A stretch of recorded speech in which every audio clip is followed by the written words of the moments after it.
ಒಂದು ಗ್ರಾಮ ಲೆಕ್ಕ ಅಧಿಕಾರಿಗಳ ಮುಷ್ಕರಕ್ಕೆ ನಾನು ಮತ್ತು ನಮ್ಮ ಡೆಪ್ಯೂಟಿ ಎಮ್ ಎಲ್ ಎ ಆದಂಥ ಸಾಮಾನ್ಯ ಬಿ ಡಿ ಪಾಟೀಲರು ತಮಗೆ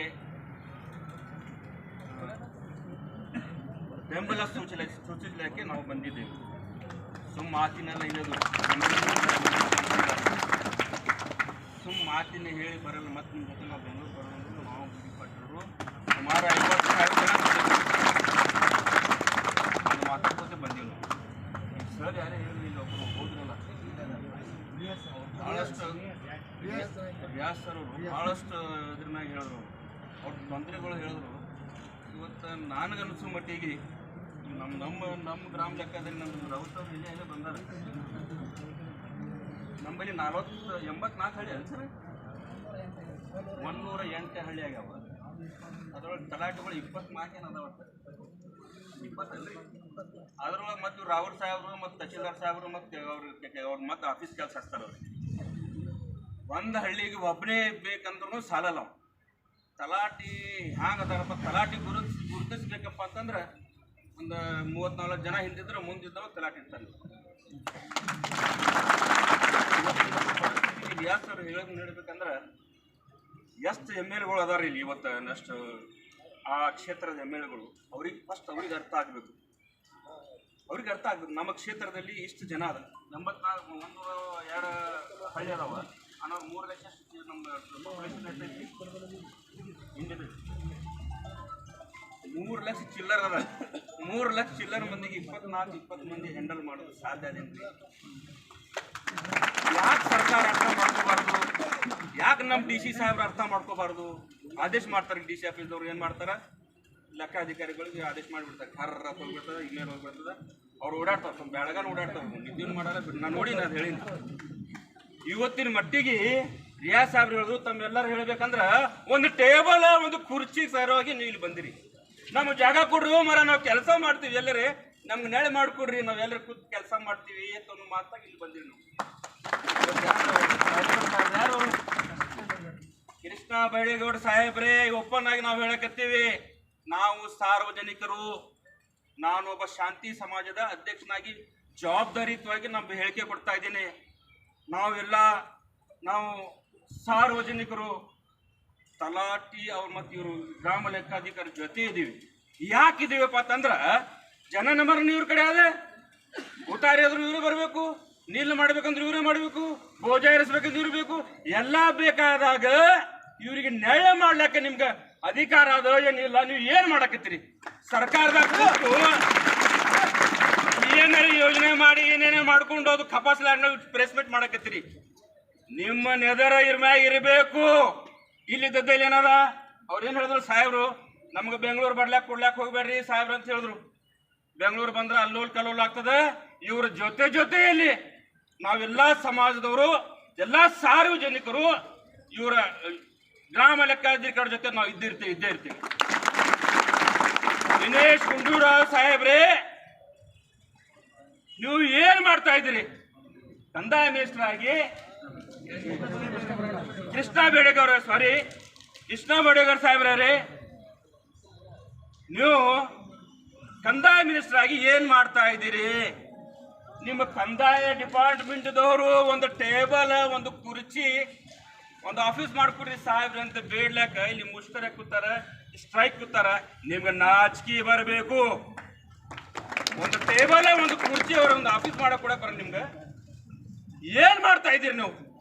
ಸನ್ಮಾನ್ಯ ಸಿದ್ದರಾಮಯ್ಯ ಸಾಹೇಬ್ರೆ, ಮುಖ್ಯಮಂತ್ರಿಗಳೇ, ಈ ಮೂಲಕ ನಾವು ಸಾರ್ವಜನಿಕರಾಗಲಿ, ನಾವು ರಾಜಕಾರಣಿಗಳೇ ಆಗಲಿ ಜವಾಬ್ದಾರಿಯುತ ಸ್ಥಾನದಲ್ಲಿ ಹೇಳ್ತೀವಿ.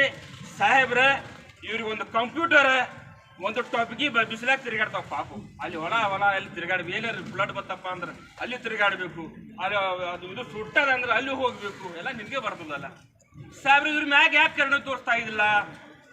ಎಷ್ಟು ದಿವಸದಿಂದ ಹೇಳಿದ್ರು ಅವ್ರು, ನಾವು ಅಷ್ಟಿಂದ ನಮ್ದು ಇದು ಅದ. ಒಂದು ಹೊಲ ಹಳ್ಳಿ ಹೋಗ್ಬೇಕಂದ್ರೆ ಒಳಗೆ ಮೊದಲಿಂದ ಏನು ಇರ್ತಾವ್ರಿ ಅವೆಲ್ಲ ತೆಗೆದು ನೋಡಿದಾಗ ಒಂದು ಇದು ಸಿಗ್ತದೆ.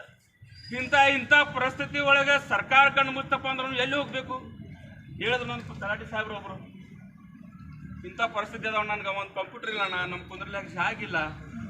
ನಾನು ನೋಡೀನಿ ತಲಾಟಿಗಳು ಎಲ್ಲರೂ ಪರ್ಸನಲ್ ಆಗಿ ರೂಮ್ ಹಿಡಿದಿರ್ತಾರೆ. ಆ ರೂಮ್ದಾಗ ಭಾಳಷ್ಟು ಮಂದಿ ಕುಂದಿರ್ತಾರೆ. ಇಲ್ಲಿ ಹೋಟೆಲ್ದಾಗ ಕುಂದಿರ್ತಾವೆ 8-10 ಮಂದಿ ಉತ್ತರ ತೊಗೊಂಡು ತಿರ್ಗಾಡಿರ್ತಾರೆ. ಯಾಕೆ ಇವ್ರಿಗೆ ತಾರತಮ್ಯ ಮಾಡಕತ್ತಾರೆ? ಏನು ನಿಮ್ಮಿಂದ ತಪ್ಪಾಗೈತಿ? ಏನು ಸರ್ಕಾರ ನಿಮ್ಗೆ ಒಟ್ಟೆ ಗಮನಿಸ್ಲಾಕತ್ತಿಲ್ಲ? ಏನು ಮಾಡ್ಬೇಕು? ಇವ್ರು 7ನೇ ಯೋಜನೆ ಕೊಟ್ಟು ಚಲೋ ಮಾಡಿರ್ತಾರೆ. ಅದಕ್ಕೆ ನಾವು ಅವರು ಹೇಳ್ತಾರೆ, ಅದಕ್ಕೆ ನಾವು ಅಭಿನಂದಿಸ್ತೀವಿ. ಅದಕ್ಕೆ 7ನೇ ಯೋಜನೆ ಕೊಟ್ಟು ಇವ್ರಿಗೆ ಬಿಸಿಲಾಗ ತಿರುಗಾಡ್ಲಾಕತ್ತೀರಿ. ಇವ್ರು ಜವನ್ ಕುಂದ್ರಲಾಕ ಜಾಗಿಲ್ಲ. ಮತ್ತು ಇಂಥ ಪರಿಸ್ಥಿತಿ ಒಳಗೆ ನೀವು ಸ್ಟ್ರೈಕ್ ಮಾಡ್ಲಿಕ್ಕೆ ಅಂದ್ರೆ ಏನಾದ್ರು ಮಾಡಬೇಕು? ನಿಮ್ಮಲ್ಲಿ ಏನಾದ್ರು ಏನೂ ಇಲ್ಲ.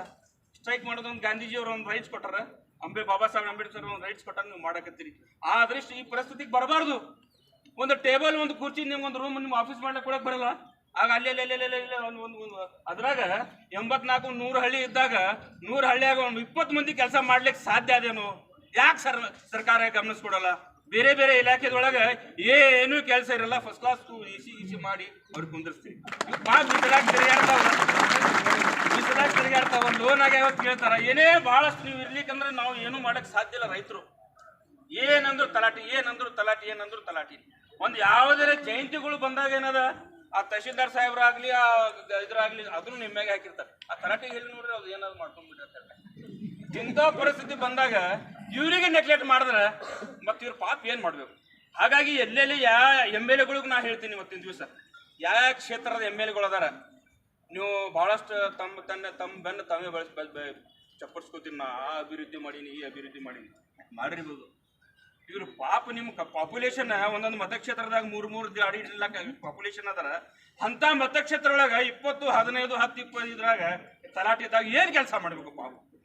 ಏನಾರು ಬಂದ್ರೆ ತಹಶೀಲ್ದಾರ್ DC ಅವ್ರಿಗೆ ಕರೆಯೋರು, ತಹಶೀಲ್ದಾರ್ ಇದು ಮಾಡ್ತಾರೆ, ತಹಶೀಲ್ದಾರ್ ತಲಾಟಿ ಕರೀತಾರೆ. ಏನು ಮಾಡಬೇಕು? ಅದಕ್ಕಾಗಿ ಸರ್ಕಾರಕ್ಕೆ ನಾವಾಗಲಿ ಬಿ ಡಿ ಪಾಟೀಲ್ ಸಾಹೇಬ್ರಾಗಲಿ ಸರ್ಕಾರಕ್ಕೆ ಒತ್ತಾಯ ಮಾಡ್ತೀವಿ. ನಾವು ಕೃಷ್ಣ ಬೇಡಿಗವರಿಗೆ ಸಾಹೇಬ್ರಿಗೆ ಒತ್ತಾಯ ಮಾಡ್ತೀವಿ. ನಾವು ಇಂತಿಷ್ಟು ಪಾಪ್ಯುಲೇಷನ್ ಇಂತಿಷ್ಟು ಇದ್ದಾಗ ಏನದ, ಇಂತಿಷ್ಟು ಸರ್ಕಲ್ಗಳು, ಇಂತಿಷ್ಟು ಇವರು ತಲಾಟಿಗಳು ನೇಮಿಸ್ರಿ. ಹೊಸ ತಲಾಟಿಗಳಿಗೆ ಇದು ಅಡ್ಮಿಷನ್ ಮಾಡ್ಕೊರಿ, ಅವ್ರಿಗೆ ಇದು ಬಿಡ್ರಿ. ಇಲ್ಲಿಕಂದ್ರೆ ಸತ್ತೋಗ 20 ಮಂದಿ 3 ಲಕ್ಷ ಜನರಿಗೆ ಆಗಲ್ರಿ. ಅದ್ರಾಗ ನಮ್ಮ ಮತಕ್ಷೇತ್ರ ಜನ ಅವಳಿದಂಡಿ ಮಂದಿ ಅದ್ರಿ. ಯಾಕೆ ತಡ ಮಾಡಿ ಬಂದಿ, ಎಲ್ಲಿ ಹೋಗಿದ್ದಿ, ಇದು ಕೊಡ್ತೀವಿ ನಾವು ಸಂತಾನ ಏನು ಮಾಡೋದು. ಆದ್ರೆ ಅನಿವಾರ್ಯತೆ ಏನಿರ್ತದಪ್ಪ ಅಂದ್ರೆ 3 ಲಕ್ಷ ಜನರಿಗೆ 24 ಮಂದಿ ಹ್ಯಾಂಡಲ್ ಮಾಡ್ಲಿಕ್ಕೆ ಸಾಧ್ಯನೇ ಇಲ್ಲ. ಹಾಗಾಗಿ ನಾನು ಇಡೀ ರಾಜ್ಯದ ಶಾಸಕರಿಗೆ ನಾನು ಮನವಿ ಮಾಡ್ಕೋತಾ ಇದ್ದೀನಿ. ಫಸ್ಟ್ ಪ್ರಿಫರೆನ್ಸ್ ಏನದ, ಈ ತಲಾಟಿಗಳು ಏನು ವ್ಯವಸ್ಥೆಗಳು ಅದಾವ ಮೊದಲು ಇದು ಅರ್ಥ ಮಾಡ್ಕೊರಿ. ಇವ್ರೇನು ಕೆಲಸ ಮಾಡಕತ್ತಾರ, ನಾವು ಇವ್ರಿಗೆ ಏನು ಕೆಲಸ ಕೊಟ್ಟಿವಿ, ಇವ್ರಿಗೆ ಏನು ತೊಂದರೆಗಳು ಅದಾವ, ನಮ್ಮ ಆಡಳಿತದಿಂದ ಅವ್ರಿಗೆ ನಾವು ಏನು ಹೆಲ್ಪ್ ಮಾಡ್ಬೋದು, ಮೊದಲು ಇದು ಕೇಳ್ಕೊರಿ. ತದನಂತರ ಏನದ, ಅವ್ರಿಗೆ ಕೆಲಸ ಕೇಳ್ರಿ. ಅದು ಹೇಳಿದ ಕೆಲಸ ಅಲ್ಲಿ ಹೋಗಿ ಬಂದೇನು, ಅದು ಕಬ್ಬು ಸುಟ್ಟಿದಲ್ಲಿ ಹೋಗಿ ಬಂದೇನು, ಅಲ್ಲಿ ಪರಿಹಾರ ಕೊಡೋದಲ್ಲಿ ಹೋಗಿ ಕೇಳಿದ್ರೆ ಸ್ವಲ್ಪ ಚಲೋ ಅನ್ಸುತ್ತೆ. 24 ಜನ 3 ಲಕ್ಷ ಕೆಲಸ, 3 ಲಕ್ಷ ಜನರ ಕೆಲಸ ಮಾಡ್ಲಿಕ್ಕೆ ಸಾಧ್ಯನೇ ಇಲ್ಲ. ಹಾಗಾಗಿ ಮತ್ತೊಮ್ಮೆ ಮಗದೊಮ್ಮೆ ಸರ್ಕಾರಕ್ಕಾಗಲಿ, ಸಂಬಂಧಪಟ್ಟ ಸಚಿವರಿಗಾಗಲಿ, ನಾವಾಗಲಿ, ಬಿ ಡಿ ಪಾಟೀಲ್ ಆಗಲಿ, ತಮ್ಮೆಲ್ಲರ ಕಡೆಯಿಂದ ನಾನು ಒತ್ತಾಯ ಮಾಡ್ತೀನಿ. ನಮ್ಮ ಇವರು ತಲಾಟಿಗಳು ಏನದ ಸಮಸ್ಯೆಗಳು ಏನದಾವ, ಅವ್ರೇನು ಫಸ್ಟ್ ಪ್ರಿಫರೆನ್ಸ್ ಏನು ಹೇಳ್ತಾರಪ್ಪ ಅಂತಂದ್ರೆ, ನಮ್ಗೆ ಯಾವುದೇ ಗ್ರಾಮಕ್ಕೆ ಹಾಕ್ರಿ ಏನು ಪ್ರಾಬ್ಲಮ್ ಇಲ್ಲ, ನಮ್ಗೆ ಒಂದು ಅಲ್ಲಿ ಆಫೀಸ್ ಮಾಡಿಕೊಡ್ರಿ, ನಮಗೊಂದು ಟೇಬಲ್, ಕುರ್ಚಿ, ಒಂದೇನಾದ್ರೆ ಕಂಪ್ಯೂಟರ್, ಈಗೆಲ್ಲ ಆನ್ಲೈನ್ ಮ್ಯಾಗ ಅದಾವೆ, ಇದು ಮಾಡಿಕೊಡಿ. ಇದು ಸರ್ಕಾರಕ್ಕೆ ಭಾಳ ದೊಡ್ಡ ಮುಜುಗರ ಏನಿಲ್ಲ, ಭಾಳ ಖರ್ಚೇನಿಲ್ಲ. ಇದು ಸರ್ಕಾರ ನೋಡ್ಬೇಕಂದ್ರೆ ಭಾಳ ಪರ್ಸೆಂಟೇಜ್ ಸರ್ಕಾರಗಳು ಹೋಗಿ ಅದಾವನು ಏನು ನಡ ಮುಂದೆ ಅದಾವ, ಅದು ಏನು ವಿಚಾರ ಮಾಡೋದು ಅವಶ್ಯಕತೆ ಇಲ್ಲ. ಆದರೆ ಇವು ದುಡಿಲಿ ಆಗ್ತಾರೆ, ರೋಮ್ ದುಡಿದ್ರು ಯಾರ್ಯಾದ್ರೆ ನಮ್ಮ ಕಣ್ಣು ಬರುವುದು ಅದು ತಲಾಟೆಗಳು. ಈ ರಾತ್ರಿ ಬೆಳಗನ ಕೆಲಸ ಮಾಡ್ತಾರೆ, ರಾತ್ರಿ ಆದ್ರೆ 10 ಆದ್ರೂ ಮಂದಿ ಉತ್ತಾರಿ ತೊಗೊಂಡು ನಿಂತಿರ್ತಾರೆ. ಸರ್ ನಾ ಏನು ಮಾಡಿದ್ರೆ ನಮ್ಮ ಕೆಲಸ ಎಷ್ಟು ಮಂದಿ ಇದ್ದಾರೆ ಮಾಡಬೇಕು ಅವರು. ಹಾಗಾಗಿ ಸರ್ಕಾರ ಇವ್ರ ಮ್ಯಾಗ ಕರುಣೆ ತೋರಿಸ್ಬೇಕು.